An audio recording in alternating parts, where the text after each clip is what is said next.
ठाकरेंच्या शिवसेनेचे नेते अंबादास दानवे यांनी मोहित कंबोज आणि त्यांच्या ॲस्पेक्ट रियालिटी कंपनीवर दबाव टाकून शासकीय कामं मिळवल्याचा आरोप केला होता। त्याविरोधात मोहित कंबोज आणि दानवेंना कायदेशीर नोटीस बजावली आहे।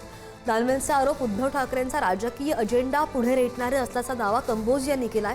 48 तासांमध्ये हे आरोप मागे न घेतल्यास 500 कोटी रुपयांचा अब्रू नुकसानीचा दावा दाखल केला जाईल असा इशारा सुद्धा मोहित कंबोज यांनी दिलाय।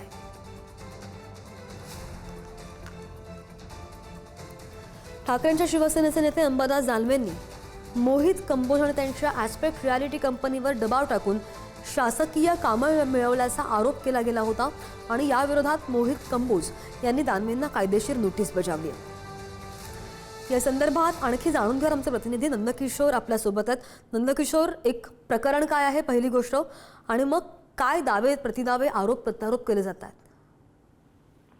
नक्कीच खरं तर ठाकरे गटाचे जे आमदार आहेत अंबादास दानवे यांनी खरं तर काही दिवसापूर्वी मीडियाला बाईट दिलेला होता, ज्यामध्ये जलसंधारण खाते मोहित कंबोज चालवतात असा जो आरोप आहे तो खरं तर अंबादास दानवे यांच्याकडून करण्यात आला होता।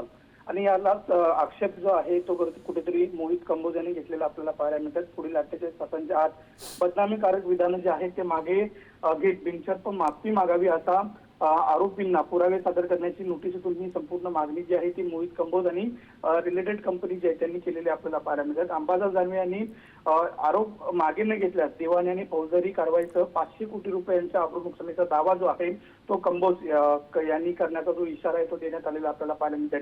काही दिवसापूर्वीच ठाकरे गटाचे आमदार जे आहेत ते अंबादास दानवे यांनी ही संपूर्ण जे वक्तव्य आहे ते करण्यात आलेलं होतं। यावरती मोहित कंबोज यांना टार्गेट करण्यात आलेलं आपल्याला पाहायला मिळतात। 24/6/2026 ही संपूर्ण नोटीस जी आहे ती गेलेली आहे। म्हणजेच एकंदरीत जर पाहायला गेलं तर अंबादास दानवे यांनी जर आरोप माघारी नाही घेतलं तर 500 कोटीच्या अब्रू नुकसानीच्या दाव्यासह फौजदारी गुन्हा जो आहे किंवा फौजदारी कारवाई जी आहे ती करण्याचा जो इशारा आहे तो मोहित कंबोज यांनी दिलेला आपल्याला पाहायला मिळतात। जलसंधारण खाते मोहित कंबोज चालवतात असा आरोप जो आहे तो अंबादास दानवे यांनी केलेला होता। नंदकिशोर, या प्रकरणावर अंबादास दानवेंचं स्वतःचं काय मत आहे? त्यांनी काय प्रतिक्रिया दिली आहे?